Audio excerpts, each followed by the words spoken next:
The Uluru Ayers Rock of Australia. Why names matter and why people should not be climbing this rock. George Siddons of Expose writes, if you ask most Britons what a name of a giant rock formation that stands in the center of the Australian outback is, they'll likely say Ayers Rock. But since coming to Australia, he says, I have heard it called most often by a different name, Uluru. It's a name given to it by the Aboriginal people, and this rock is on their land. In the last 150 years, this rock has held a variety of official titles. The first European to discover it named it Ayers Rock in 1873. Then in 1993, the Australian government changed the name to Ayers Rock Uluru. In 2002, the titles were reversed and its current official name is Uluru Ayers Rock. To some, this may seem like trivial name changes, but place names are an important part of the cultural fabric of a nation, and the groups that they correspond with will say a lot about the cultural ownership of a nation. William Gosse, in 1873, was an English-born explorer. He set eyes on large sandstone formation in the heart of Australia outback. He promptly named it Ayers Rock, in honor of Sir Henry Ayers, the English-born Premier of South Australia at the time.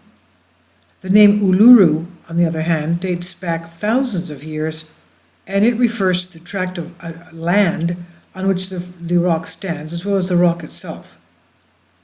It's of enormous cultural significance to the Aboriginal people of this area, being a key part of the Aboriginal story of creation, the dream time. Between 1873 and 2002, then the official name of the spiritual site did not reflect the cultural ownership of the Anangu people. Rather, it was symbolic of the decision of one English-born settler to name the site after another English-born settler. We rarely appreciate from our position of privilege just how important names are, but a little thought is all that's required to see how distressing and disempowering it is to be robbed of the power of naming the place you live. Even now, the official name remains Uluru Ayers Rock, an uncomfortable reminder of the misappropriation of this landmark by European settlers. A little thought is all that's required to see how distressing and disempowering it is to be robbed of the power of naming the place you live. The name is emblematic of a deeper problem of respect.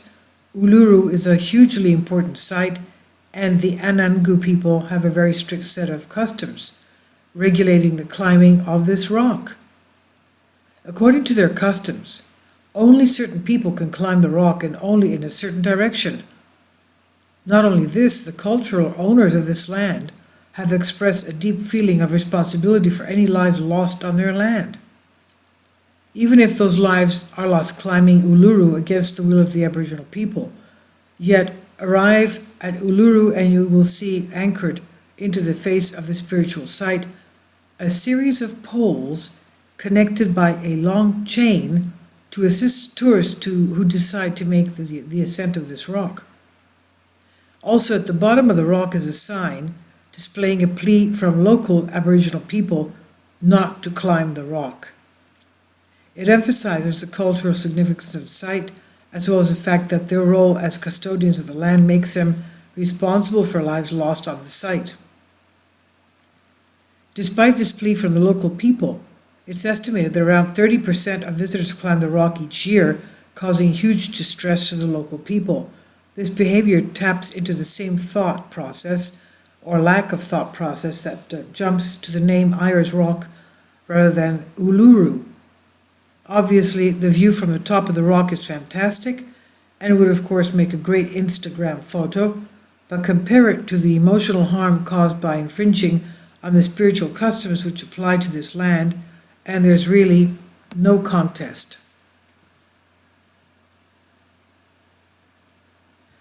I read an interview that a visitor to the rock who revealed that he knew how distressing it was for the local people to have the rock climbed. Initially, I was encouraged by this sense of awareness until I read further through the interview to the point where the man said he decided to climb the rock anyway because he wanted a great photo. He wanted to get pictures from up there. Even more concerning is the approach from many Australians who are often in the view that it is their country and that they may thus do as they please when it comes to this rock, or any rock. This view is problematic in many ways. Firstly, it fails to recognize the claim of the Anangu people over this rock, an issue which I have discussed already in this place. Now, however, it also fails to appreciate the argument at stake that few people would claim that there should be a law against climbing the rock. Instead, it's a question of respect for an ancient and marginalized culture, a crucial nuance which the my rock, my country argument overlooks, or my country, my rock argument overlooks. This crass disregard for the custodians of the land simply reinforces the struggle that Aboriginal people face for recognition in modern-day Australia. Tourists visit the site, have a responsibility to respect the customs of the original inhabitants of the land, and this involves calling it by its proper name and refraining from climbing it. To commit so much of a nation's heritage to unhistory through ignorance or intentionally is to commit an act of great disrespect. Although the discourse surrounding the European settlement of Australia is changing in a way that places marginally more recognition on the long history of Aboriginal people, it all too often slips back into the frankly offensive discovery narrative.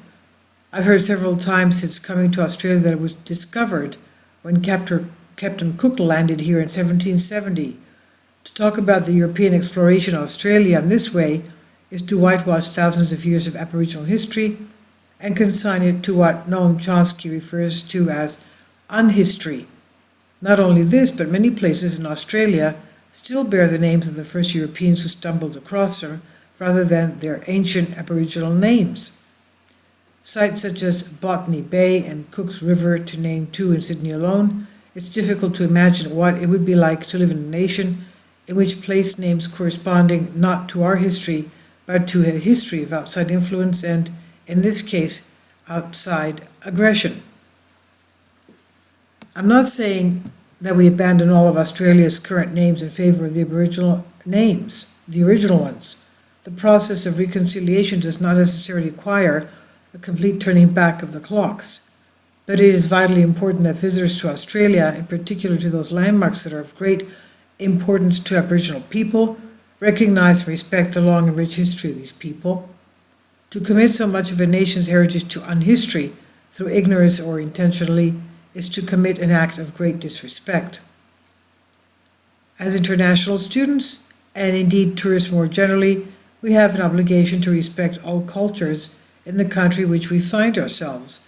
Next time you wonder why the name of a place matters so much, bear this in mind. By George Siddons, this is on Expose. This is a site to give a voice to Exeter students from the University of Exeter Students Guild.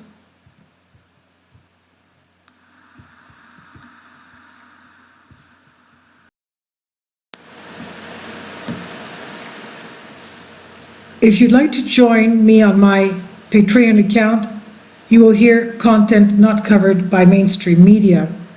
These riveting stories will be based on my research, and I will state my opinions and give my personal insight on diverse and controversial subjects and world events not covered by mainstream media, and not supported by YouTube guidelines. So whatever I have on my Patreon, most of those will not be on my YouTube channel. Please consider becoming a member today. More of the most significant and important videos will be on my Patreon channel. Your support helps me to continue my research and keeps this YouTube channel alive. And we depend on your support, your generous charity, because we help economically challenged families here in Athens, Greece, in Kapota, and we also help the young generation with university tuition and the community around our church. Thank you.